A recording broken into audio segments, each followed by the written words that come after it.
Good evening dear students, सादी PSC academy में आप सभी बच्चों का बहुत बहुत स्वागत है। चूँकि आप सभी जानते हैं कि अभी सीजीपीएससी प्रीलिम्स का भी एग्ज़ाम आ रहा है, साथ ही साथ व्यापम का भी एग्ज़ाम्स आ रहा है। तो सभी एग्ज़ामों में जो जीएस के प्रश्न होते हैं बहुत ही ज़्यादा इम्पोर्टेंट होते हैं। तो आज हम लोग जीएस पोर्शन से क्वेश्चंस देखने वाले हैं। ठीक है, हम लोग इसमें ज्योग्राफी का भी देखेंगे, छत्तीसगढ़ का भी देखेंगे और बीच बीच में मैं करंट अफेयर्स भी इसमें पढ़ा दूंगी, हिस्ट्री भी पढ़ाऊंगी। ठीक है, और इकोनॉमिक्स भी रहेगा। कुछ भी क्वेश्चन रह सकता है, जैसा मेरा मन करेगा मैं वैसे ही यहाँ पर आप लोग को पढ़ाते हुए चलूँगी। ठीक है, तो आज के सेशन में आप लोगों को कुछ ज्योग्राफी के क्वेश्चन देखने को मिलेंगे और छत्तीसगढ़ की जनजातियों से कुछ क्वेश्चंस देखने को मिलेंगे। ठीक है, तीज त्यौहार से संबंधित। तो ऐसे प्रश्नों को हम करने की कोशिश करेंगे। हम एनालिसिस करेंगे कि हमारे व्यापम के एग्ज़ाम में कैसे कैसे प्रश्न पूछते हैं, तो हम लोग उसी के अकॉर्डिंग कुछ प्रश्नों को सॉल्व करेंगे, है ना। थोड़ा सा स्पीड बढ़ाओ ना, थोड़ा सा गर्मी लग रहा है, ज़्यादा नहीं, थोड़ा सा। ठीक है, अब स्टार्ट करने से पहले मैं आप लोग को कुछ बातें बताना चाहूँगी कि हमारे यहाँ सीजीपीएससी अधीक्षक की भी क्लास स्टार्ट हो गई है। किसकी क्लास? सीजीपीएससी अधीक्षक। तो उसमें भी मैं छत्तीसगढ़ का जो आर्ट एंड कल्चर वाला जो पोर्शन होता है, जिसमें आप लोग छत्तीसगढ़ के कलाकारों के बारे में पढ़ते हो। छत्तीसगढ़ में जैसे राउत नाचा है, सुआ नाचा है, सुआ नृत्य है। ठीक है, अलग अलग प्रकार के नृत्य है, बीरम गीत है, सवनाही गीत है, विवाह से संबंधित गीत है। तो अलग अलग प्रकार के गीत भी होते हैं, ददरिया गीत है। तो सबके बारे में मैं पढ़ाऊँगी। ठीक है, कौन सी क्लास में? अधीक्षक की क्लास में। ठीक है, पर्व है, त्यौहार है, नृत्य है, प्रमुख व्यक्तित्व है, ठीक है, आभूषण है, विवाह है, सबके बारे में मैं लोक कला एवं संस्कृति पोर्शन को पढ़ाऊंगी सीजीपीएससी अधीक्षक में।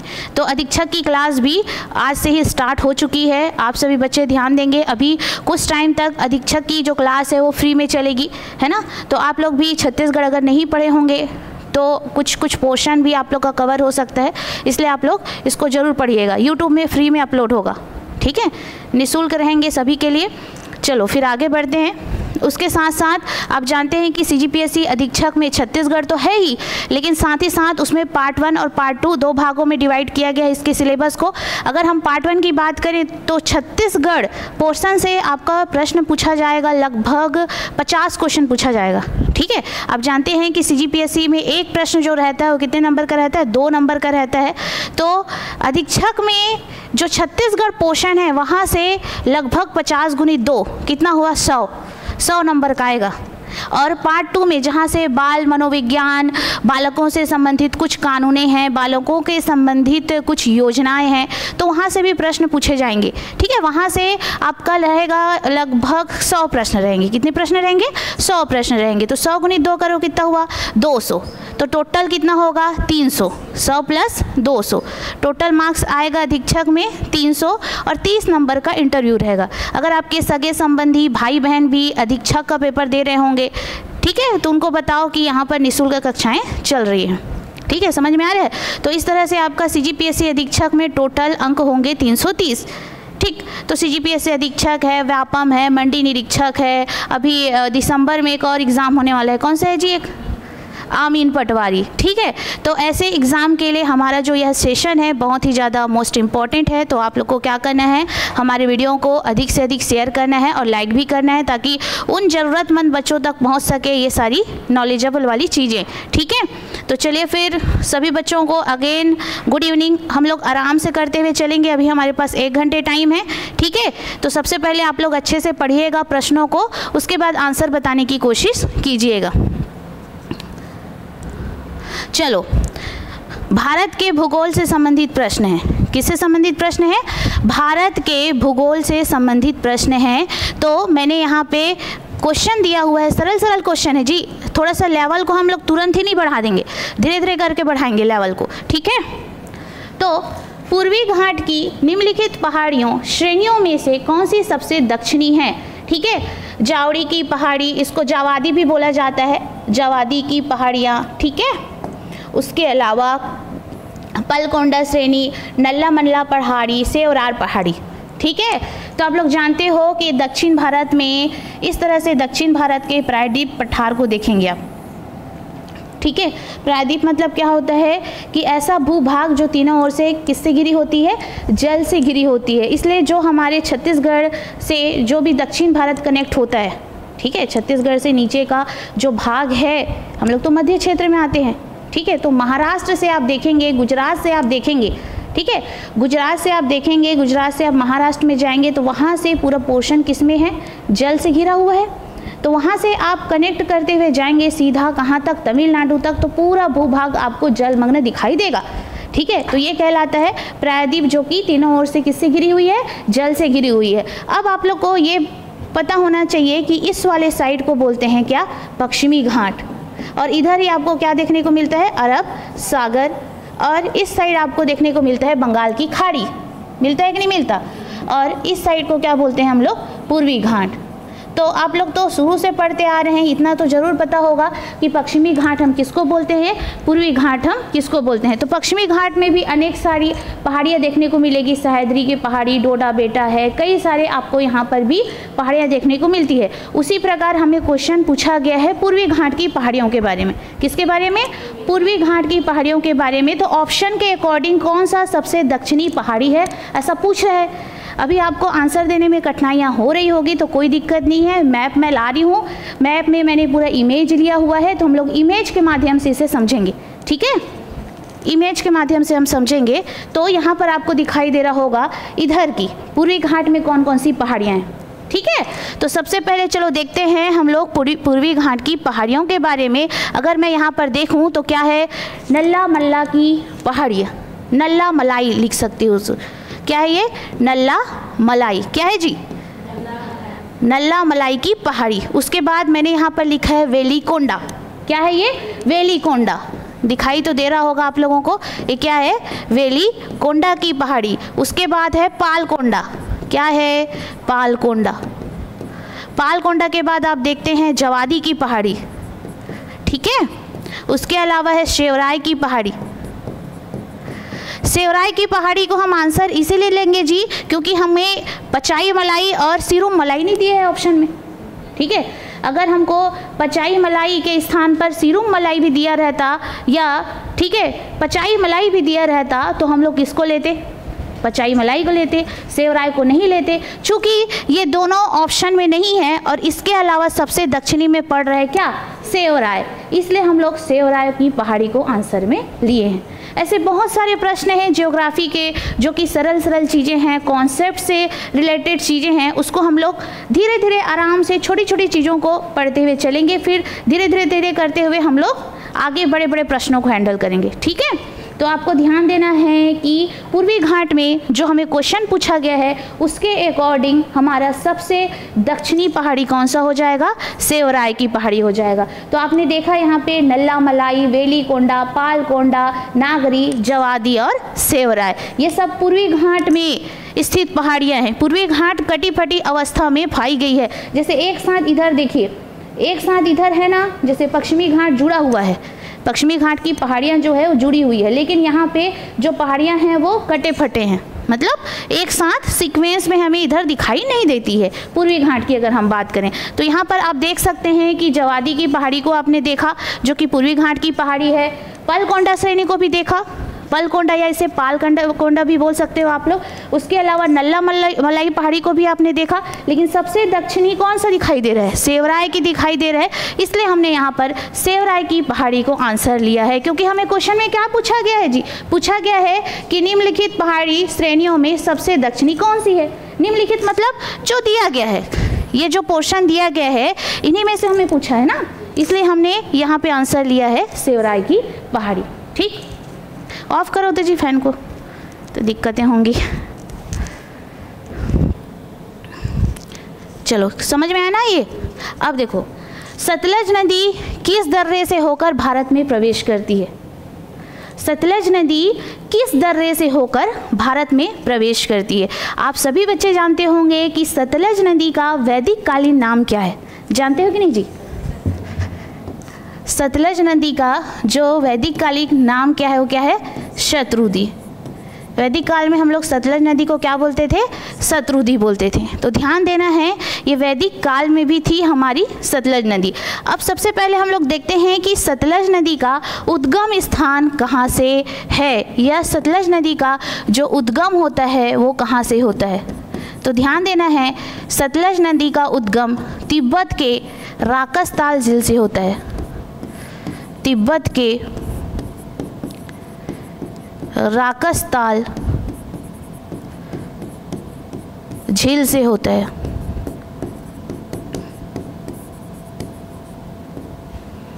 सतलज नदी का उद्गम कहाँ से होता है? तिब्बत के राकसताल झील से होता है। कहाँ से होता है?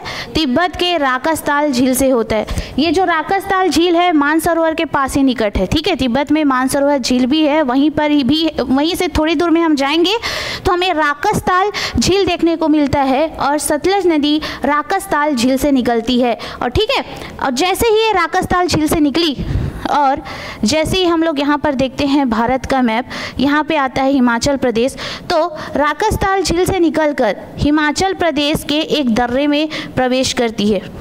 ठीक है, समझ आ रहा है? ये जो तिब्बत से आ रही है कौन सी नदी? सतलज नदी, और ये हिमाचल प्रदेश के पास एक दर्रे में घुसती है। ठीक है, एक दर्रे के बीच में आती है ये नदी। उस दर्रे का नाम है सिपकीला दर्रा। कौन सा दर्रा? सिपकीला दर्रा। दर्रे से भी रिलेटेड क्वेश्चन पूछा जाता है।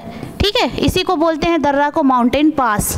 ठीक है, दो पहाड़ियों के बीच में जो गैप स्थित होता है उसी को हम क्या बोलते हैं? दर्रा या माउंटेन पास बोलते हैं। ठीक है, दो पहाड़ियां हैं, उसके बीच से नदी गुजर रही है, वही दो पहाड़ियों के बीच में जो स्पेस बचता है उसी को हम लोग क्या बोलते हैं? दर्रे बोलते हैं। और वहीं से ये जो अपना जो सतलज नदी है वो कहाँ प्रवेश करती है? हिमाचल में प्रवेश करती है। कौन से दर्रे से? सिपकीला दर्रे से। कौन से दर्रे से? सिपकीला दर्रे से ये जो नदी है हिमाचल प्रदेश में प्रवेश करती है।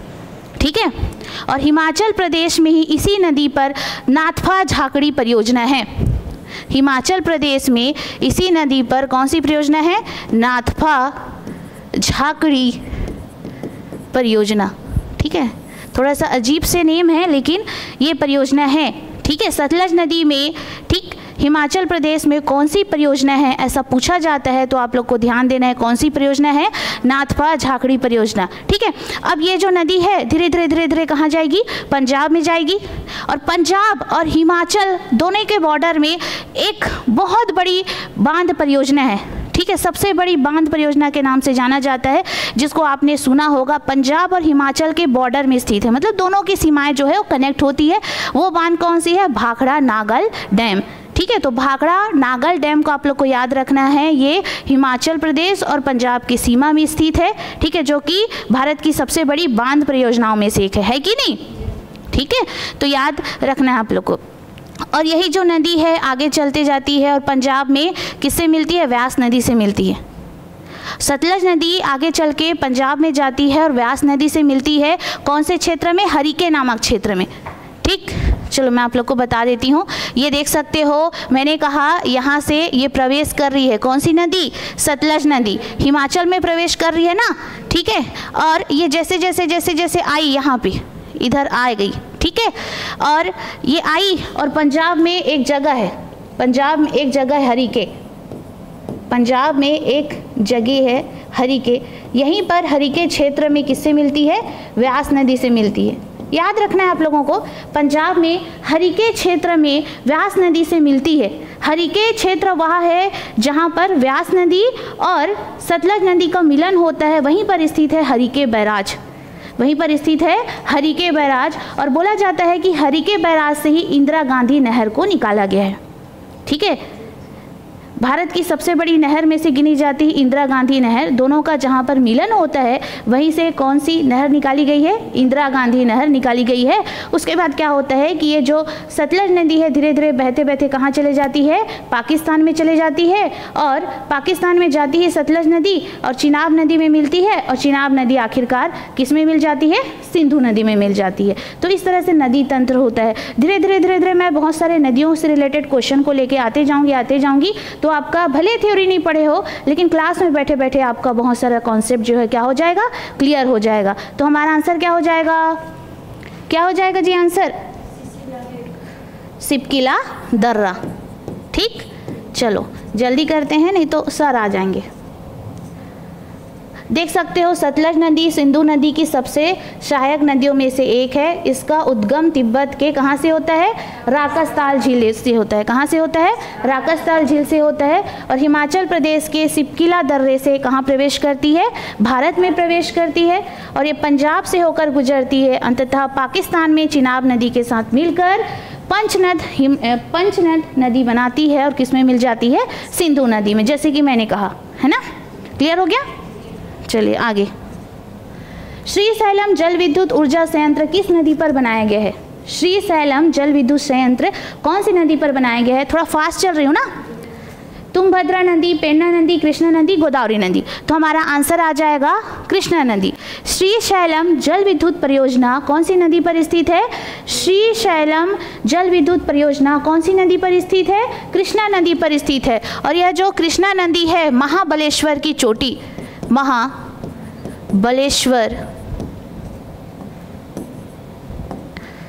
महाबलेश्वर की चोटी से निकलती है।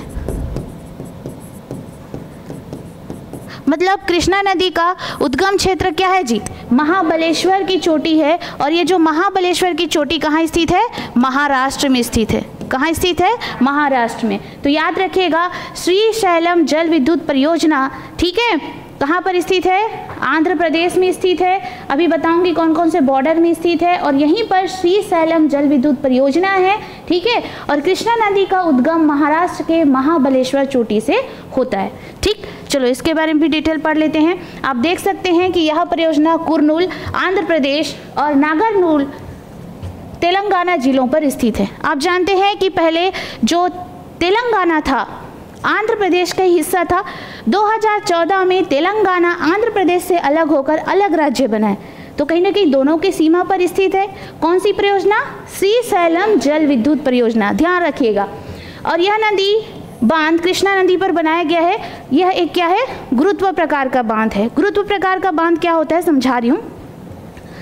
इसकी परियोजना क्षमता है 1670 मेगावाट, जिसमें दाया किनारे पर 7 गुणित 110 मेगावाट का जो इलेक्ट्रिसिटी है वो जनरेट होता है। और उसके अलावा 6 गुणित 150 मेगावाट शामिल है। मतलब टोटल मेगावाट हम देखें तो यहाँ से 16-17 मेगावाट का पावर जनरेशन होता है।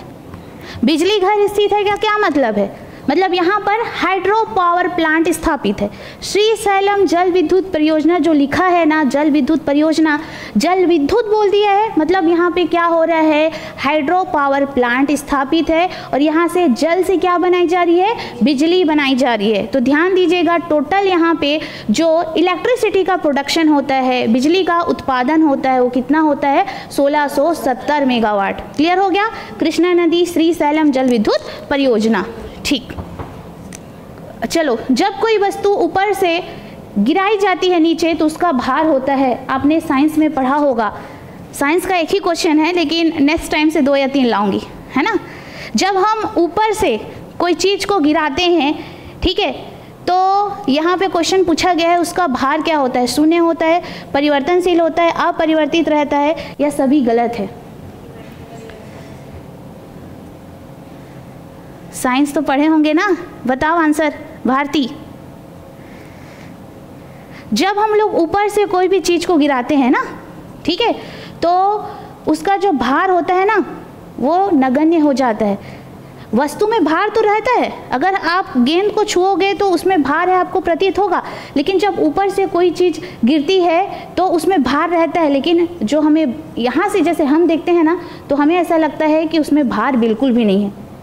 मतलब ऊपर से जब हम कोई चीज़ को गिराते हैं, ठीक है, तो उसका भार क्या होता है? अपरिवर्तित रहता है। ध्यान दीजिएगा, ये फिजिक्स का कॉन्सेप्ट है ना। जब ऊपर से हम किसी भी चीज़ को गिराते हैं तो उसका भार क्या होता है? अपरिवर्तित रहता है। वो कैसे? कॉन्सेप्ट बता रही हूँ। देखो, जब भी हम ऊपर से कोई चीज़ को नीचे गिराते हैं ना तो पृथ्वी में क्या रहता है? गुरुत्वाकर्षण बल रहता है, जो किसी भी चीज़ को अपनी तरफ अट्रैक्ट करने की कोशिश करती है, ठीक है। तो उस दौरान जो वस्तु का भार रहता है वो क्या होता है? नगण्य होता है। अब देखो, वस्तु का द्रव्यमान मतलब क्या होता है? मास, यानी उसमें जितना पदार्थ है वह हमेशा एक जैसे रहता है। मास द्रव्यमान क्या होता है? वस्तु का एक भार होता है। मान लो कोई वस्तु है ना, गेंद है या पत्थर है, उसमें जो वजन है वही उसका क्या है? द्रव्यमान है।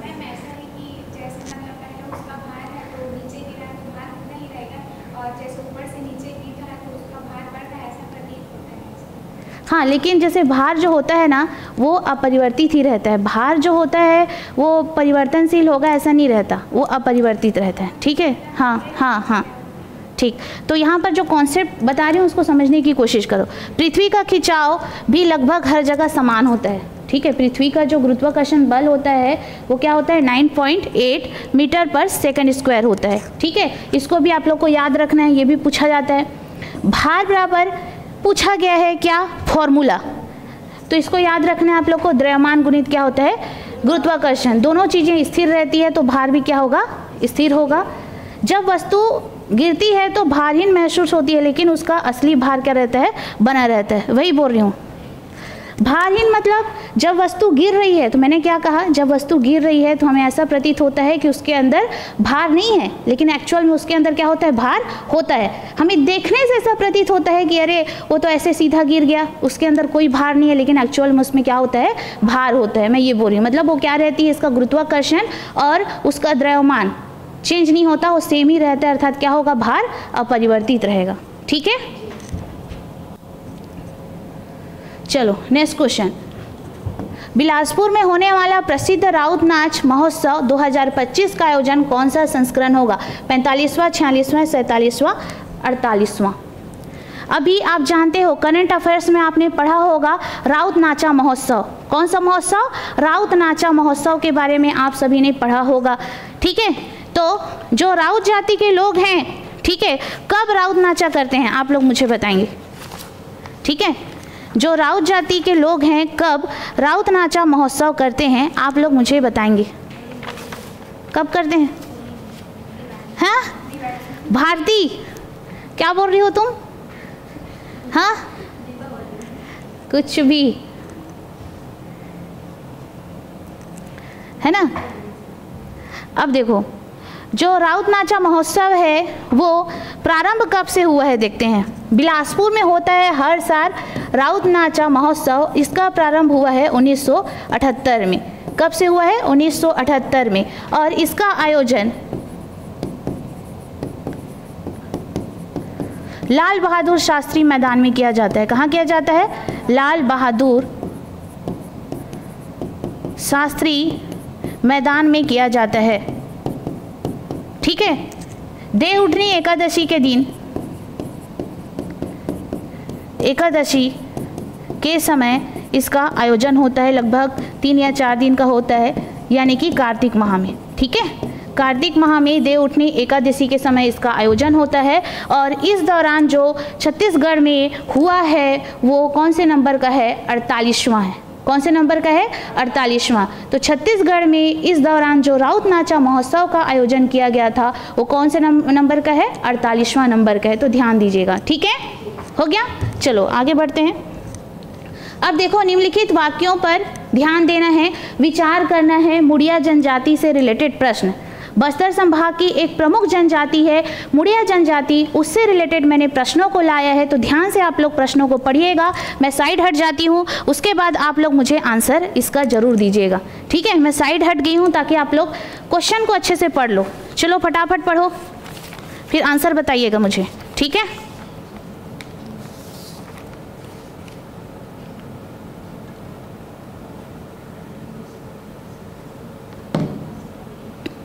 जल्दी पढ़ो। क्या?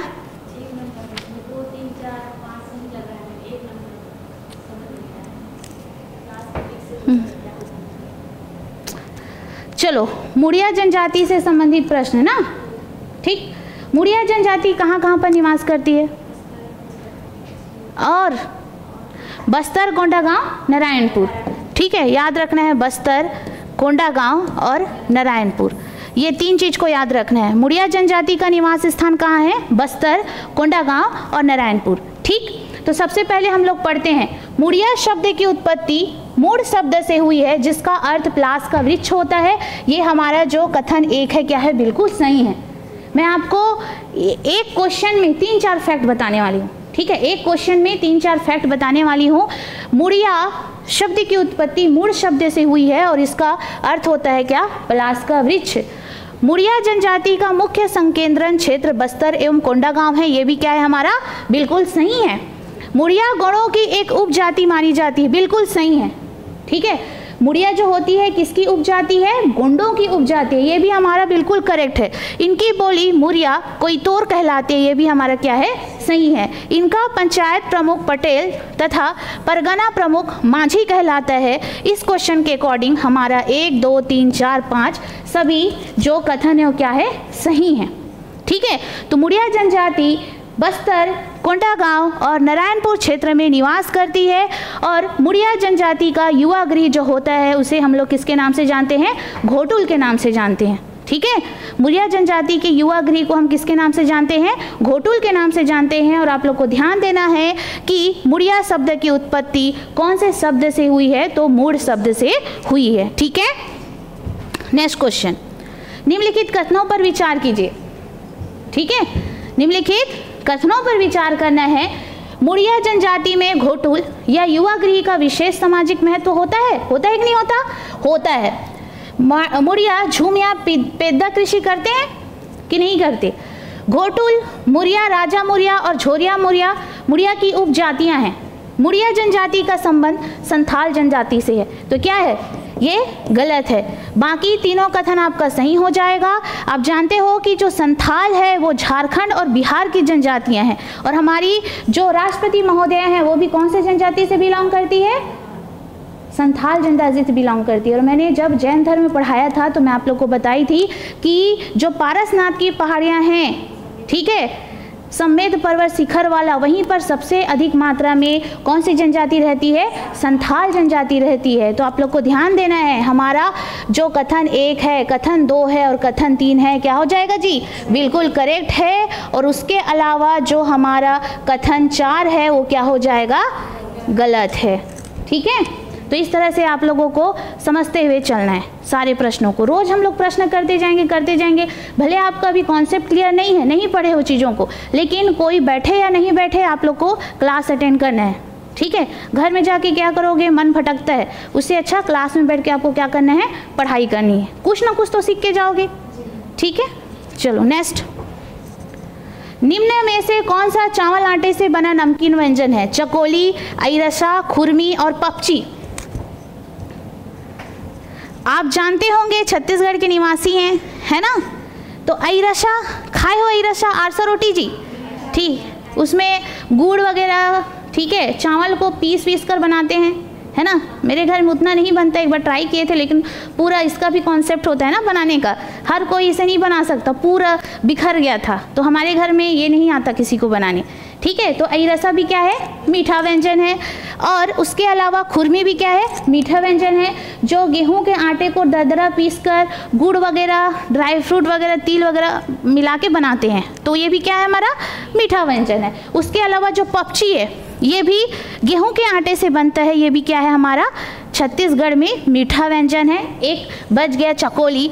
चकोली में चावल का आटा से बनाया जाता है, उसमें मिर्ची पेस्ट, अदरक पेस्ट और कुछ तिल वगैरह मिला के बनाते हैं और कई लोग उसमें बेसन भी ऐड करते हैं, ठीक है। तो चकोली क्या हो गया? हमारा नमकीन व्यंजन हो गया। तो इस तरह से व्यंजन से संबंधित प्रश्न भी CGPSC और CG व्यापम के एग्जाम में पूछे जाते हैं, तो आप लोगों को पहचानना आना चाहिए, ठीक है। छत्तीसगढ़ के निवासी हो, छत्तीसगढ़ में ढेरों प्रकार के व्यंजन बनाते हैं। चूँकि हम लोग किस में रहते हैं? धान उत्पादक राज्य में रहते हैं, जहाँ पे धान की मात्रा क्या होती है? उत्पादन क्या होती है जी? ज़्यादा होती है, ठीक है। तो उत्पादन ज़्यादा होती है, तो हमारे यहाँ चावल आटे से तरह तरह के व्यंजन बनाए जाते हैं। चावल आटे की पूड़ियाँ, चावल आटे के फरे, चावल आटे की चाकोली, ठीक है। तो आप लोग को ध्यान देना है। तो आंसर क्या हो जाएगा? हमारा चाकोली आ जाएगा। नेक्स्ट क्वेश्चन, छत्तीसगढ़ में प्रयोग किए जाने वाले मादर वाद्य यंत्र के बारे में सत्य कथन की पहचान कीजिए। यह एक वितत वाद्य यंत्र है, इसे बठेना के सहारे बजाया जाता है। यह एक द्विमुखी वाद्य यंत्र होता है। तो आप लोग को पता होना चाहिए कि जो मादर होता है इस तरह से होता है। इसको आप लोग को आपने देखा होगा कि कवासी लखमा भी बजाते हैं। बजाते हैं कि नहीं बजाते? कवासी लखमा को बजाते हुए आपने देखा होगा, इस तरह से ऐसे बजाते रहते हैं। तो ये जो मादर वाद्य यंत्र है एक मुखी होगा क्या? नहीं, इसके दो ठो मुख हैं, तो ये क्या हो गया? द्विमुखी वाद्य यंत्र है, तो क्या हो जाएगा? ये सही हो जाएगा।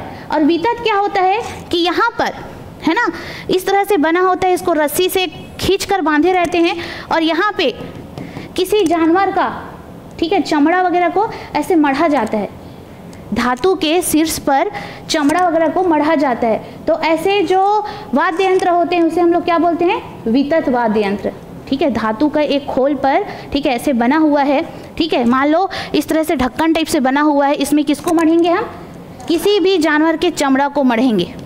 तो ऐसा जो वाद्य यंत्र होता है वो क्या होता है? वितत वाद्य यंत्र। इसमें ढोलक भी आ जाएगा, रायगढ़ी नामक वाद्य यंत्र होता है वो भी हो जाएगा। ठीक है, तो मैं धीरे धीरे सभी वाद्य यंत्रों को पढ़ाते जाऊंगी, तो कौन सा वितत है, कौन सा तत् है, कौन सा औनद्य है, वो सारी चीज़ें आपका क्या हो जाएगा?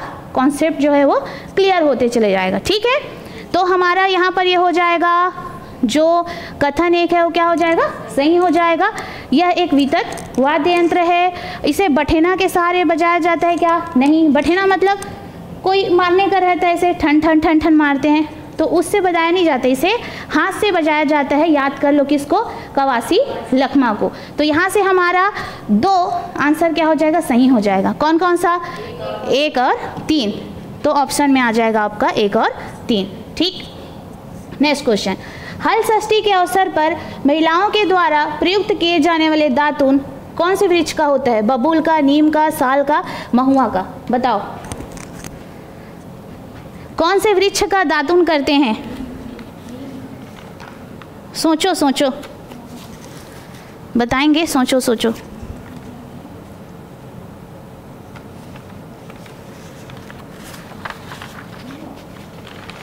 जल्दी से सोचो, मौका दे रही हूं मैं आप लोग को।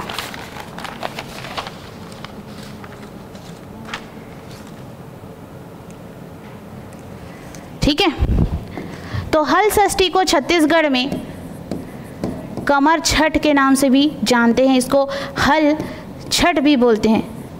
ठीक है, भाद्र पक्ष की षष्ठी तिथि को मनाया जाता है ना, मनाते हैं कि नहीं मनाते? और इस दिन जो माता होती है अपने बच्चे के लंबी उम्र की कामना के लिए क्या करती है? व्रत को रखती है। ठीक है, इस दिन गड्ढे को खोदा जाता है और गांव मोहल्ले की बहुत सारी औरतें इस दिन साथ में मिलकर पूजा करती है। महुए का पत्ता, महुए का दातून, ठीक है, और भैंस का दूध, ये सब चढ़ाती हैं और पसहर चावल खाने का रस्म है। और कई बार से छत्तीसगढ़ के क्वेश्चन में पूछा गया है कि ऐसा कौन सा पर्व है जिसमें महिलाएं पसहर चावल खाती है, 7 प्रकार के भाजियों का सेवन करती है। तो ऐसे पर्व को हम लोग बोलते हैं कौन सा पर्व? हल षष्ठी या कमर छठ इसे बोला जाता है। तो ध्यान दीजिएगा। ठीक है, तो क्या हो जाएगा हमारा आंसर? महुआ। महुआ का दातून महिलाएं करती है। गांव की महिलाएं करती होंगी आजकल, इतना नियम शहर की महिलाएं लोग फॉलो नहीं करते होंगे। ठीक है भाई, वो गाय भैंस का दूध वगैरह जरूर चढ़ाती होंगी, लेकिन इतना नियम का पालन तो शायद ही करती होंगी, है ना। तो याद रखिएगा, इसका आयोजन कब होता है? भाद्र पक्ष की कृष्ण पक्ष षष्ठी को, भाद्र पक्ष की कृष्ण पक्ष के षष्ठी को। भाद्र पक्ष में कौन सा पक्ष आएगा? कृष्ण पक्ष आएगा। भाद्र पक्ष में एक पक्ष आता है कृष्ण पक्ष, और उसी के षष्ठी को कौन से त्यौहार का आयोजन होता है? हल षष्ठी या कमर छठ के पर्व का आयोजन होता है। तो क्या हो जाएगा हमारा आंसर? महुआ। नेक्स्ट, गंगा नदी का बांग्लादेश में क्या नाम है? हुगली, पद्मा, भागीरथी या जमुना? ठीक है, तो चलो मैं फटाफट करवाते जा रही हूँ क्योंकि टाइम होने ही वाला है ना। तो गंगा नदी का, ठीक है, बांग्लादेश में क्या नाम है? पद्मा। गंगा नदी को हम बांग्लादेश में कौन से नाम से जानते हैं? पद्मा के नाम से जानते हैं। नेक्स्ट क्वेश्चन, आप देख सकते हो कि अब मैं बताती हूँ, गंगा नदी का एक उद्गम क्षेत्र नहीं है। ठीक है, अब गंगा नदी बनती कहाँ से गंगा है? देवप्रयाग नामक स्थान में। देखो ध्यान से सुनना, पीडीएफ मिलेगा वहाँ से लिखना आप लोग। तो मैंने कहा कि गंगोत्री हिमानी से एक नदी निकलती जिसका नाम है भागीरथी, और संतोपद हिमानी से एक नदी निकलती जिसका नाम है क्या? अलकनंदा। एक ठो नदी निकल रही है सतोपद हिमानी से और एक नदी निकल रही है कहाँ से? गंगोत्री से। कौन सी नदी? भागीरथी। अब क्या हुआ, और यहीं पर स्थित है बद्रीनाथ, उत्तराखंड में, जानते हो ना, जो कि एक पीठ शंकराचार्य ने यहाँ पर स्थापित की थी, जिसको हम लोग बोलते हैं बद्रीनाथ के नाम से। अब धौली गंगा यहाँ से मिलती है किसमें? अलकनंदा में। और जहाँ पर धौली गंगा मिलती है उसको हम लोग कौन सा प्रयाग बोलते हैं? विष्णु प्रयाग। जहाँ पर धौली गंगा यहाँ से मिलती है अलकनंदा से, उसे हम लोग कौन सा प्रयाग बोलते हैं? विष्णु प्रयाग। उसके बाद नंदाकिनी नदी जब मिलती है किससे? अलकनंदा से, तो उसको हम लोग बोलते हैं नंद प्रयाग। उसके बाद पिंडार नदी जब आके अलकनंदा से मिलती है तो उसे हम लोग बोलते हैं क्या प्रयाग? कर्ण प्रयाग। उसके बाद केदारनाथ से एक और नदी निकलती जिसका नाम है मंदाकिनी। नंदाकिनी अलग है, मंदाकिनी अलग है। तो केदारनाथ से एक नदी निकलती है और वो नदी का नाम है क्या? मंदाकिनी। और मंदाकिनी नदी जब अलकनंदा से मिलती है तो उसे हम लोग बोलते हैं क्या? रुद्रप्रयाग। ठीक, अब ये नदी आगे बढ़ गई और इधर से आ रही है भागीरथी नदी। अब दोनों का जहाँ पे मिलाप होता है उसे हम लोग बोलते हैं कौन सा प्रयाग? देव प्रयाग। और यहीं से ये कौन सी नदी कहलाती है? गंगा नदी कहलाती है। ठीक है, चलो आगे। अब देखो, ये हो गया आपका देव प्रयाग। ये कौन सा स्थान है? उत्तराखंड वाला। ठीक है, उत्तराखंड। अब गंगा नदी कहाँ कहाँ से, कौन कौन से राज्य से गुजर रही है? उत्तराखंड से गुजरी। ठीक है, अब ये यूपी में आई गंगा नदी, पहले उत्तराखंड में थी, अब कहाँ आई? यूपी में आई, यूपी के गाजीपुर तक। ठीक है, अब उसके बाद ये छपरा, पटना और सोनपुर, कुर्सेला, ये क्या हो गया? बिहार वाला हो गया। ठीक है, अब बिहार से ये यहाँ पर आएगी पश्चिम बंगाल में। पश्चिम बंगाल के फरक्का नामक स्थान में 2 भागों में डिवाइड हो जाएगी। और यही गंगा नदी 2 भागों में डिवाइड होती है पश्चिम बंगाल में। बिहार से आई कहाँ? पश्चिम बंगाल में। और यहाँ पे 2 भागों में डिवाइड हुई, और जहाँ से डिवाइड होती है वहाँ पर एक बैराज है गंगा नदी में, जिसे हम लोग बोलते हैं क्या? फरक्का बैराज। और एक साइड ये बढ़ती है हुगली नदी में और एक साइड ये बढ़ती है पद्मा नदी में। और ये पद्मा नदी कहाँ जाती है? बांग्लादेश। ठीक है, इसलिए गंगा नदी को बांग्लादेश में कौन सी नदी कहा जाता है? पद्मा नदी कहा जाता है। ठीक है, गंगा नदी को बांग्लादेश में कौन सी नदी कहा जाता है? पद्मा कहा जाता है। यहाँ तक क्लियर हुआ? तो गंगा नदी कौन कौन से राज्यों से होकर गुजरती है? उत्तराखंड, उत्तर प्रदेश, बिहार और पश्चिम बंगाल। ठीक है, उत्तराखंड, उत्तर प्रदेश, बिहार और पश्चिम बंगाल। क्लियर हुआ? तो इस तरह से आप लोग पूरा नोट्स में आप लोग बनाते हुए चलेंगे। ठीक, घर में जाके एक बार और देखना वीडियो को ना। अब देखो, यहाँ पर मैंने पूरा लिख दिया हुआ है इसकी सहायक नदियों को। ठीक, अब देखो, रामगंगा नदी है, गंगा की पहली सहायक नदी है। गोमती है, देख सकते हो। अब वो काली नदी, घाघरा नदी सब क्या है? गंगा की सहायक नदी है। गंडक नदी भी किसकी सहायक नदी है? गंगा की। कोशी नदी भी गंगा की सहायक नदी है। तो ये क्या हो गया? उत्तर क्षेत्र हो गया, तो उत्तर क्षेत्र की सहायक नदियाँ। ठीक, अब इधर देखो, दक्षिण क्षेत्र की सहायक नदियाँ हैं यमुना नदी। ठीक है, यमुना नदी मिल रही है, यमुनोत्री ग्लेशियर से निकली है, और कहीं ना कहीं यमुना नदी की भी सहायक नदियाँ होंगी ना। तो यमुना नदी की सहायक नदी आप देख सकते हो चंबल, बेतवा, केन। ठीक है, ये यमुना नदी में मिली, और ये यमुना नदी से मिल के कहाँ मिल गए? गंगा नदी में।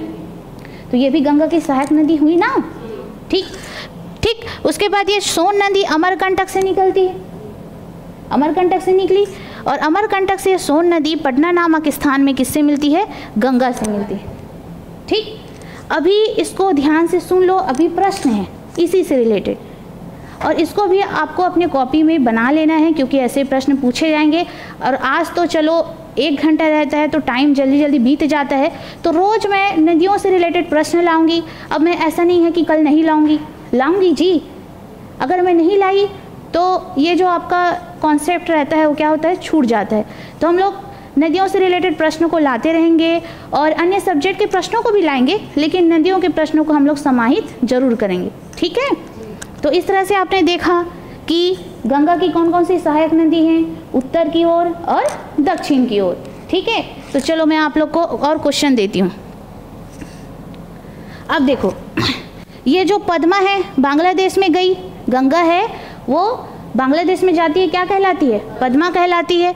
ठीक है, अब देख सकते हो बांग्लादेश में एक और नदी है मेघना, है ना, वो भी गंगा में मिलती है और क्या कहलाती है, मेघना कहलाती है। ठीक है, तो बांग्लादेश में आप देख सकते हो पद्मा और यहीं की एक नदी है मेघना, दोनों मिलती है, तो ये एक्चुअल में गंगा नदी का नाम बांग्लादेश में क्या हो जाता है, मेघना हो जाता है। चलो, गंगा नदी की कुल लंबाई कितनी है जी, 25-25 किलोमीटर, ध्यान देना है, इसकी लंबाई कितनी है, 25-25 किलोमीटर। नेक्स्ट, गंगा नदी की निम्नलिखित सहायक नदियों को पश्चिम से पूर्व की दिशा में क्या करना है आप लोग को, व्यवस्थित करना है। घाघरा, गोमती, कोशी और गंडक, घाघरा, गोमती, कोशी और गंडक। तो आप लोग को आंसर बताना है, कैसे व्यवस्थित करना है आप लोगों को, पश्चिम से पूर्व की ओर व्यवस्थित करना है, पश्चिम से पूर्व की ओर। चलो व्यवस्थित करना, वहाँ से पश्चिम से पूर्व की ओर आप लोग को व्यवस्थित करना है।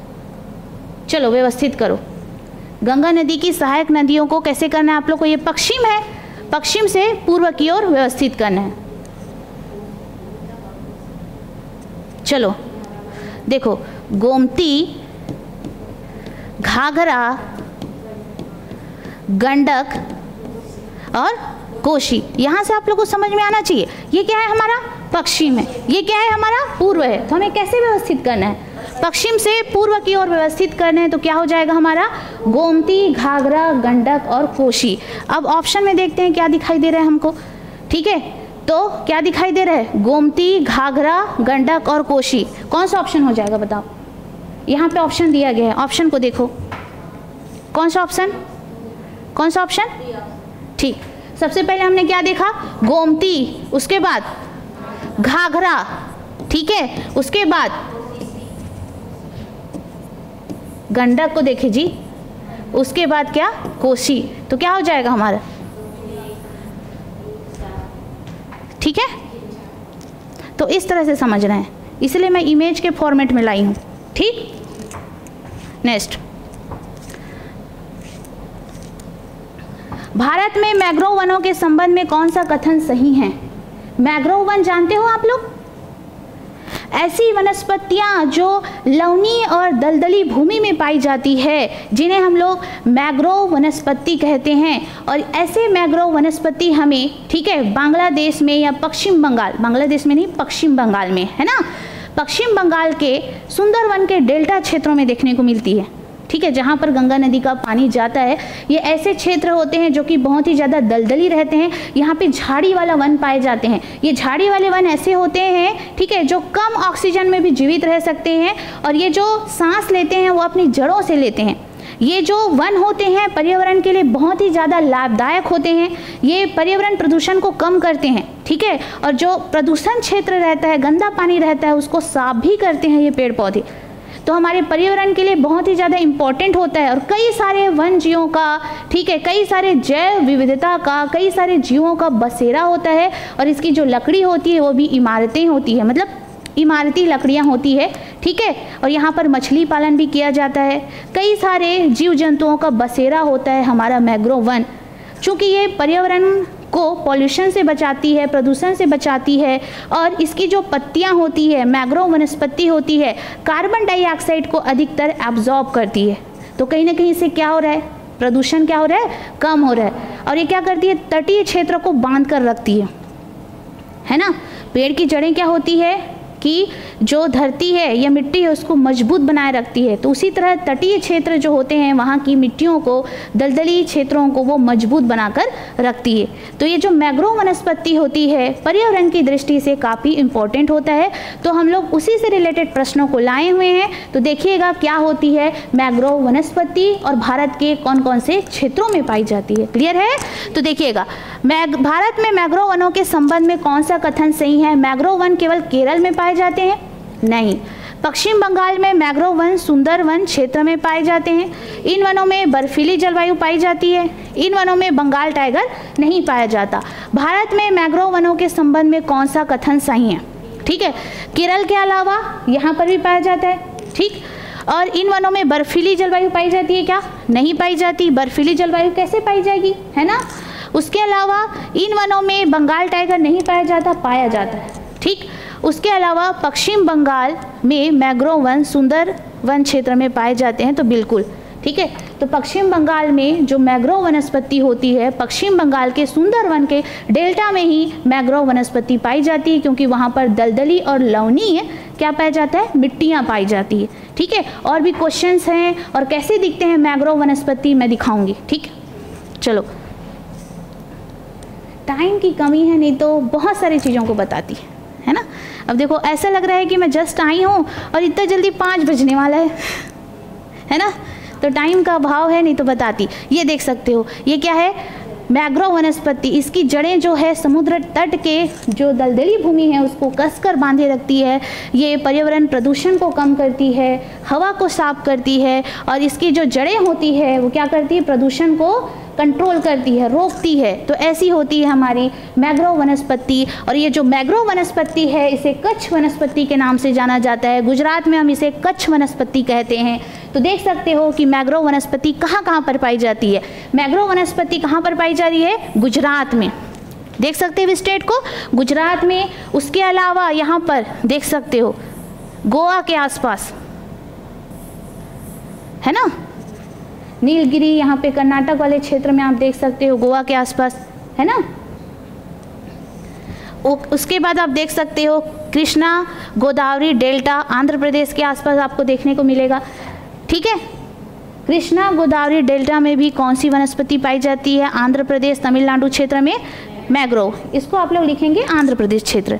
कृष्णा गोदावरी डेल्टा, यहीं पर भी क्या पाई जाती है, मैंग्रोव वनस्पति। उसके अलावा यहाँ पर आप देख सकते हो तमिलनाडु के आसपास,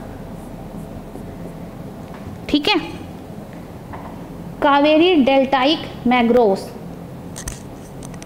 यहाँ पर तमिलनाडु के क्षेत्र में आप देखेंगे। उसके बाद अंडमान निकोबार में भी ये जो मैंग्रोव वनस्पति पाई जाती है, क्योंकि ये भी क्या है, दलदली क्षेत्र है, मतलब जहाँ पर भी तटीय क्षेत्र है वहाँ पर ये वनस्पतियाँ पाई जाती है। लेकिन तमिलनाडु के क्षेत्र में आपने देखा, आंध्र प्रदेश के क्षेत्र में आपने देखा, और यहाँ पर आप देख सकते हैं महानदी मैंग्रोव्स और सुंदरवन का डेल्टा। इसको मैं और भी अच्छे से बताऊंगी और कौन कौन से क्षेत्र हैं, नामों को लिखवा दूंगी ना, लेकिन कौन कौन से तटीय एरिया हैं वहाँ पर पाई जाती है मैंग्रोव वनस्पति, आप लोग को ध्यान देना है। ठीक है, समझ में आया। ऐसे तटीय क्षेत्रों में ही, दलदली क्षेत्रों में ही, लवणीय मृदा में ही ये मैंग्रोव वनस्पति पनपती है, जो कि हमारे पर्यावरण के लिए बहुत ही ज़्यादा क्या होता है, लाभदायक होता है। नेक्स्ट, सुंदरवन देख सकते हैं, मैंने यहाँ पर नाम लिखा है सुंदरवन। पश्चिम बंगाल और बांग्लादेश दुनिया का सबसे बड़ा मैंग्रोव वन है, दुनिया का सबसे बड़ा मैंग्रोव वन।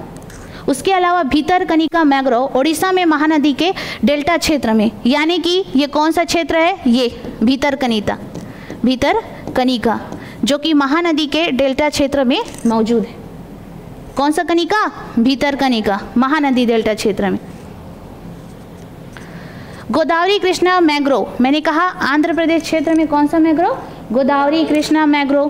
पीचावरम तमिलनाडु में एक बड़ा मैंग्रोव क्षेत्र है, ये क्या है, पीचावरम है, पीचावरम, जो कि तमिलनाडु में स्थित है। ठीक है, उसके अलावा कच्छ की खाड़ी गुजरात में, महाराष्ट्र, गोवा, कर्नाटक के तटीय मुहानों पर भी कौन सी वनस्पति पाई जाती है, मैंग्रोव वनस्पति। केरल के बैकवाटर क्षेत्रों में भी मैंग्रोव वनस्पति पाई जाती है, और द्वीपीय क्षेत्रों में अंडमान निकोबार द्वीप समूह में भी कौन सी वनस्पति पाई जाती है, मैंग्रोव वनस्पति।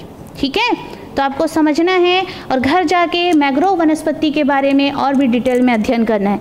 ये CGPSC मेंस के पेपर 4 का हॉट टॉपिक है मैंग्रोव वनस्पति, और CGPSC के मुख्य परीक्षा में भी कई बार से पूछा गया है मैंग्रोव वनस्पति के बारे में। ठीक है, बहुत ही मोस्ट इम्पॉर्टेंट वनस्पति है, इसके बारे में आप लोग को ध्यान देना है। बंगाल टाइगर के संबंध में कौन सा कथन सही है, बंगाल टाइगर केवल पर्वतीय क्षेत्रों में पाया जाता है, यह सुंदर वन डेल्टा के मैंग्रोव वनों में पाया जाता है, यह शुष्क मरुस्थलीय क्षेत्रों का जीव है, यह केवल श्रीलंका में पाया जाता है। तो क्या हो जाएगा, हमारा बी ऑप्शन सही हो जाएगा। तो इस तरह से मैं एक टॉपिक से 3-4 प्रश्नों को लेकर आऊँगी, ताकि आप लोगों को उस टॉपिक के बारे में और भी जानकारी मिल सके। ठीक है, चलो नेक्स्ट, निम्नलिखित में से कौन से कथन सही हैं, गंगा और ब्रह्मपुत्र का संयुक्त डेल्टा सुंदरवन का डेल्टा कहलाता है, सही है। ठीक है, क्योंकि ब्रह्मपुत्र नदी भी आकर मिलती है पश्चिम बंगाल में। ठीक है, उसके अलावा सुंदरवन डेल्टा का विस्तार हुगली नदी से लेकर मेघना नदी तक है। ठीक, सुंदरवन डेल्टा भारत और बांग्लादेश दोनों में फैला हुआ है। सही है? ठीक है, तो हमारा तीनों ऑप्शन क्या हो जाएगा? सही हो जाएगा। तो अच्छे से इसके बारे में पढ़कर आइएगा। मैं कल आप लोग को और बताऊंगी मेघना नदी के बारे में, पद्मा नदी के बारे में और जमुना नदी के बारे में। कई लोग इसमें भी कंफ्यूज हो जाते हैं। ठीक है, तो हमारा आंसर क्या हो जाएगा? 1, 2, 3। घर जाके आप लोग को और पढ़ना है ना इसको। निम्नलिखित कथनों पर विचार कीजिए। अब आगे हमारा घोटुल। ठीक है, घोटुल के देवता माने जाते हैं लिंगोपेन। घोटुल के देवता कौन माने जाते हैं? लिंगोपेन। घोटुल की उत्पत्ति कौन से देवता से हुई है? ऐसा पूछा जाए तो आपको बताना है लिंगोपेन से हुई है। किससे हुई है? लिंगोपेन से हुई है। अब ध्यान दो, घोटुल की उत्पत्ति लिंगो देवता ने की थी या लिंगोपेन नामक एक व्यक्ति ने की थी। ठीक है, वो क्या करता था? शुरू में शहर से बाहर, शहर से नहीं, गांव से बाहर एक झोपड़ी में लोगों को बुलाया करता था और धार्मिक सामाजिक शिक्षा देता था।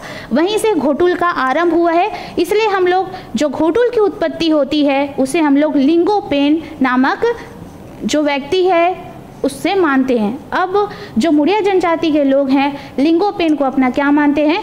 देवता मानते हैं। तो घोटुल की उत्पत्ति कौन से देवता से हुई है? लिंगोपेन। समझ में आया? ठीक। उसके अलावा घोटुल का वास्तविक नाम क्या है? गोटुल है। पहले घोटुल बोलते थे लेकिन अभी इसका नाम क्या कर दिया गया है? गोटुल कर दिया गया है, जिसका अर्थ होता है गोंगा स्थल अर्थात विद्या का स्थल। ठीक है, तो घोटुल में आप जानते हो क्या मिलता है? सामाजिक और धार्मिक जीवन की शिक्षाएं दी जाती है। यहीं पर जो युवक युवती होते हैं, हर कोई नहीं, कोई कोई यहीं पर क्या कर लेते हैं? वर वधू का चुनाव कर लेते हैं। ठीक है, अविवाहित जो लड़का लड़की होती है वो घोटुल की सदस्यता ग्रहण करते हैं, लेकिन यहाँ पे जो प्रमुख होते हैं उन लोग क्या होते हैं? विवाहित होते हैं।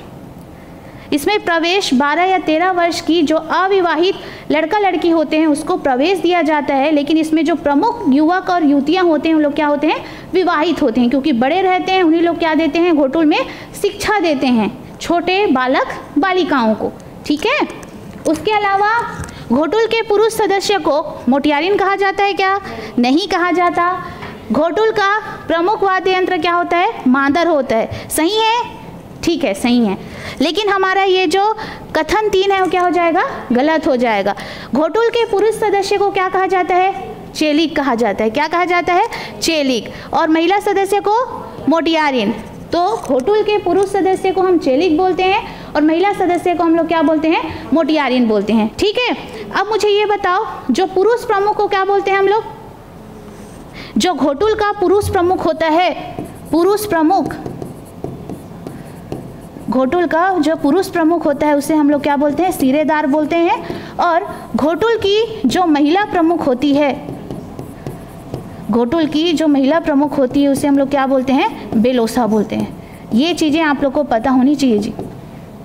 ठीक है, और जैसे ही लोग घोटुल में शुरुआत करते हैं तो सबसे पहले लिंगोपेन देवता की पूजा करते हैं, और लिंगोपेन देवता की पूजा के साथ साथ एक नृत्य करते हैं जिसे हम लोग बोलते हैं मादरे नृत्य। मादर बजा बजा के घोटुल के बाहर घूम घूम कर किया जाता है, और किया जाता है ककसार नृत्य। तो ककसार नृत्य और मादरे नृत्य मुड़िया जनजाति ही करती है। ठीक है, साथ ही साथ घोटुल पाटा नृत्य, एबाल तोड़ नृत्य, ये सारे जो नृत्य करते हैं वो कौन सी जनजाति करती है? मुड़िया जनजाति करती है। और ये कहाँ कहाँ पर निवास करती है? कोंडागांव, बस्तर और नारायणपुर क्षेत्र में निवास करती है। मुड़िया अलग है। मुड़िया को ही हम लोग क्या बोलते हैं? मुरिया बोलते हैं। मुड़िया को ही हम लोग क्या बोलते हैं? मुरिया बोलते हैं। लेकिन माड़िया अलग होता है। माड़िया अलग होते हैं। माड़िया भी बस्तर संभाग की जनजाति है, बीजापुर दंतेवाड़ा क्षेत्र में निवास करती है। ठीक है, बीजापुर दंतेवाड़ा और बस्तर क्षेत्र में निवास करती है माड़िया जनजाति। लेकिन मुरिया और माड़िया के कल्चर में जमीन आसमान का डिफरेंस है। मैं इनके कल्चरों को भी पढ़ाते जाऊंगी, क्वेश्चन करवाते जाऊंगी ना रोज रोज इससे रिलेटेड, तो आप लोग का जो कॉन्सेप्ट है वो क्या हो जाएगा? क्लियर हो जाएगा। ठीक है, माड़िया जो है वो कौन सा नृत्य करती है? बाइसनहार नृत्य करती है, जिसे वेरियन एल्विन ले, ठीक है, जो हमारे समाजशास्त्री हैं वेरियर एल्विन, उन्होंने क्या कहा है कि विश्व का सबसे सुंदर नृत्य कहा है। किसको कहा है? बाइसनहार नृत्य या गौर नृत्य को, जो उन लोग गौर का सिंग लगा के, ठीक है, गौर का सिंग लगा के क्या करते हैं? नृत्य करते हैं। तो इसको हम लोग क्या बोलते हैं? बाइसनहार नृत्य बोलते हैं, बायसनहान नृत्य। ठीक है, तो बायसनहान नृत्य या गौर नृत्य कौन सी जनजाति करती है? माड़िया जनजाति करती है। तो आपको पता होना चाहिए माड़िया कौन सी जनजाति है और मुड़िया कौन सी जनजाति है। मुड़िया को ही हम लोग क्या बोलते हैं? मुड़िया बोलते हैं। ठीक है, और माड़िया अलग होता है। माड़िया एंड देयर घोटुल की रचना किसने की है? वेरियर एल्विन ने की है, जो कि क्या है? प्रसिद्ध समाजशास्त्री है। और द कमार नामक पुस्तक किसने लिखी है? द कमार, कमेंट करके बताएंगे आप लोग। द कमार नामक पुस्तक किसने लिखी है? ठीक है, सोच के बताइएगा। नेक्स्ट, निम्न में से कौन सा घोटुल संस्था का उद्देश्य नहीं है? युवाओं को अनुशासन सिखाना, सामाजिक मूल्यों का संरक्षण करना, धन संचय और व्यापारिक लाभ प्राप्त करना, पारंपरिक नृत्य और संगीत का अभ्यास करना। देखो, युवाओं को अनुशासन सिखाना बिल्कुल सिखाया जाता है घोटुल में। ठीक है जी, सामाजिक मूल्यों का संरक्षण करना सिखाया जाता है, सामाजिक और धार्मिक शिक्षाएं घोटुल में दी जाती है, ये भी क्या है हमारा? सही है। उसके अलावा धन संचय और व्यापारिक लाभ प्राप्त करने क्या है? गलत है। पारंपरिक नृत्य और संगीत का अभ्यास यहाँ पर किया जाता है। यहाँ पर लाभ प्राप्त करना या धन प्राप्त करना, ऐसा कोई भी शिक्षा या ऐसा कोई भी उद्देश्य घोटुल का नहीं होता है। तो हमारा कौन सा आंसर रॉन्ग हो जाएगा? सी ऑप्शन रॉन्ग हो जाएगा। नेक्स्ट, घोटुल से संबंधित निम्नलिखित युग्मों में से कौन सा गलत है? घोटुल मुरिया जनजाति का प्रमुख युवा गृह है, सही है। और यहीं पर प्रमुख नृत्य क्या होता है? मांदरी होता है। मैंने बताया था मादर की थपकियों के साथ मांदरी नृत्य किया जाता है। ठीक है, उसके अलावा प्रमुख वाद्य यंत्र है, ढोलक है क्या? नहीं है, मांदर है। क्या है जी? मांदर। और प्रमुख देवता क्या है? लिंगोपेन। तो इस तरह से हमारा आंसर क्या हो जाएगा? सी हो जाएगा, क्योंकि इनका जो प्रमुख वाद्य यंत्र होता है वो ढोलक नहीं होता, क्या होता है? मांदर होता है, जो कि द्विमुखी वाद्य यंत्र होता है, और इसे हम लोग वितत वाद्य यंत्र भी कहते हैं। तो आपका जो कॉन्सेप्ट है तत् वितत, इससे रिलेटेड सारे कॉन्सेप्ट को मैं क्लियर करने की कोशिश करूंगी, और हम लोग जो जनजातीय नृत्य है, लोक संगीत है, सबको कवर करने की कोशिश करेंगे। ठीक है, चलो नेक्स्ट, मुरिया जनजाति का माओ पाटन नृत्य है प्रणय नृत्य, शिकार नृत्य, पूजा नृत्य, विवाह नृत्य। कौन सा नृत्य? शिकार नृत्य। ठीक है, नमस्ते। चलिए फिर आज की क्लास हम लोग यहीं तक रखते हैं। अब आपके सर आ चुके हैं तो मेरा टाइम ख़त्म हो चुका है ना? तो आप लोग इसका आंसर कमेंट करके ज़रूर बताएंगे। तो आज की क्लास हम लोग यहीं तक रखते हैं, और नेक्स्ट क्लास में हम लोग ऐसे ही बहुत सारे क्वेश्चंस करने वाले हैं। तो आप लोग मैंग्रोव वनस्पति को पढ़ के आइएगा। ठीक है, तो मैंग्रोव वनस्पति से संबंधित मैं बहुत सारे क्वेश्चंस पूछूंगी कल कूट में, तो आप लोग थोड़ा पढ़ के आइएगा और उसका सही आंसर बताइएगा। तो चलिए सभी बच्चों को थैंक यू।